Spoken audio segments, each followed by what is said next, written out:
And I'm back. And we are doing 7.2 part C, the third part. This is the last part. This is shorter than the other two, I promise. We're finding minimum sample sizes. When we're given certain information, we need to figure out how much do we need for our sample. That's what we're talking about here. All right, so choosing a sample size. We need to find what n is going to be. All right, so often we'll have a certain margin of error and confidence level in mind. Like we want to be 95% confident and within 3% or within 4% or within 5%, whatever. All right, that within percent, that is our margin of error. All right, so that means we can set that equal to our actual margin of error formula, right? We're just using our margin of error formula. And then we're just going to plug in everything we know. Like we can find Z star based on whatever like confidence level we've got. We can either use a p hat or a p from some sort of previous experiment, or if we don't know it, we just use the value that's going to give us the largest answer, which is 0.5. So this would be 0.5, and this would end up being 1 minus 0.5 also gives us 0.5. All right, always round your answer up. So like if you get like 20.1, you can't interview 20.1 people, and 20 would be too small. So that means we would change this to 21. If we got like 95.8, we'd still round up to 96. We're always going to use a whole number as an answer here. Usually on the AP exam, they'll even round up a couple extra. Like the answer choices would be like 20, 25, 29, and like 300. And you'd say 25 is the smallest one that will work. All right, so what we do is we set up this little margin of error formula. You can use equal here or less than, whatever. And we're just going to solve it for n. So if we do that, I'm just going to go ahead and do that here. P hat 1 minus p hat all over n is less than or equal to the margin of error. Right? We want it to be, less than whatever the margin. So we divide by the z star on both sides, the critical value. That'll cancel that out. Then we've got to square both sides. So we'd square this, and we'd get p hat times 1 minus p hat over n equals the margin of error squared over z star squared. And then we just solve for n. So we'd multiply the n up, and then we divide this stuff over. So we'd get p hat 1 minus p hat times z star squared divided by the margin of error squared is our n. I guess we got less than or equal to. So our n has to be greater than or equal to that. All right, in practice, we usually just plug in the numbers and then solve. We usually don't try and memorize this formula here down at the bottom, but we just plug in the numbers and solve. So here's a couple of examples. So a company received complaints about its customer service. The managers intend to hire a consultant to carry out a survey of customers. Before contacting the consultant, the company president wants some idea of the sample size that will be required to pay for. One value of interest is the proportion P of customers who are satisfied with the company's customer service. She decides she wants the estimate to be within 3 percentage points at a 95% confidence level. How large a sample is needed? So in other words, we're asking what is n equal? So that's a minimum sample size problem. We're given that the margin of error, we want to be within 3%. So the margin of error is 0.03. We got our confidence level is 0.95. We don't know anything about p ahead of time, so that means we're going to use 0.5. So we've got, let's see, confidence level 95% is 1.96 times the square root of 0.5 times another 0.5. 1 minus 0.5 is 0.5 over n. It's less than or equal to 0.03. So we divide by the 1.96. We square both sides. And, oh, my dog's whining at me. So this is 0.25 on top here.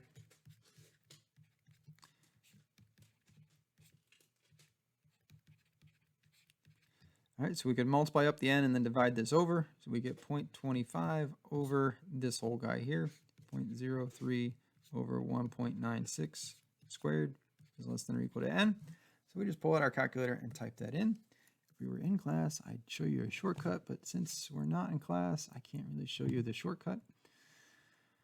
So let's see, we've got 0.25 divided by parentheses 0.03 divided by 1.96 RZ star, close parentheses, squared. That whole thing was squared down there, yep. And we get 1067.1. All right, remember, we're always rounding up, so 1068 is what we want to go with. I know, seems like we should round down. Nope, we always round up. All right, what if they know last year's survey had 80% customer satisfaction? So in other words, we know that P was 0.80. How does that change our sample size? Well, let's see. So now we've got a margin of error still of 0.03. We've still got a confidence level of 0.95, but now our P is 0.80. So the only thing that's going to change is this part right here. So instead of being 0.25 up there, which was 0.5 times 0.5, we'd have 0.80 times 1 minus 0.80, which is 0.20 over 0.03 over 1.96 squared. All right, and then that's going to be, I guess, less than or equal to our n. So where's our calculator? There it is. Let's just do this. Well, no. 0.8 times 0.2 divided by parentheses 0.03, our margin of error, divided by 1.96, RZ, squared. And we get, ooh, it's much, much smaller. So knowing this P decreased it, because this, using 0.5, is going to give us the largest sample size possible. So now we're at 682.95. 682.95, which means we want to go with 683 or more. That's the minimum, so we got to have bigger than 683. All right, what if the president wants 99% accuracy instead of 95? How does the sample size change for that guy? Well, for that one, our confidence is 0.99, which gives us a z-star of 2.575, I believe is what the z is for 99. We can always do inverse norm if we want. How does this change from the original? So now we're going back to this guy. So now we're changing this. So now we still have the 0.25 on top, 0.03 over 2575 squared, and that's going to give us our n. So let's see, 0.25, the 0.5 times 0.5 divided by 0.03 divided by 2.575, I believe is what it is for that, squared, enter, 1841.8. All right, much bigger. So remember, we're going to round that, or we're going to truncate that up, or knock that up to 1842. So if we have a higher accuracy, the sample size gets much, much bigger. Much bigger sample if we want more accuracy. All right, how do these guys compare? We've gotten a lot bigger. All right, if we actually know P ahead of time, the sample gets smaller. All right, so here we go. Here's an example for you guys. So if you want to pause it and solve it. So previous, let's see, you're asked to determine the proportion of people in California who are in favor of building a border wall. Previous surveys suggest that 20% support the border wall. That's a P, 0.20. We know that ahead of time. You would like to be 95% confident. There's a C, 0.95, which tells us that our Z star is 1.96. with a margin of error of plus or minus 4%. They often write it with plus or minus 4. We're just going to use 4.04%. What is the best minimum sample size to use out of the answers below? All right, so let's see. We've got 1.96 times the square root. We know our P, 0.20. 1 minus 0.20 over n is less than or equal to 0.04. So we're going to divide by that. We're going to square both sides. 0.20 times 0.80 is what's on top, which I believe is 0.16.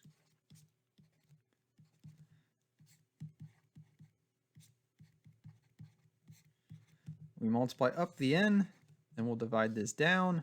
We'll get 0.16 over all this.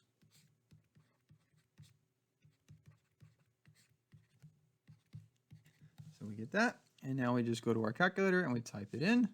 So we've got 0.16 divided by 0.04, our margin of error, divided by our critical value, 1.96, our z. Close that parentheses, and we want to square that whole bottom part. So squared, press enter, 384.16.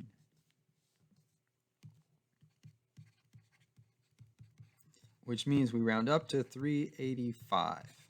So we look for our answer choices, and there's no 385. What did we do? We must have done it wrong.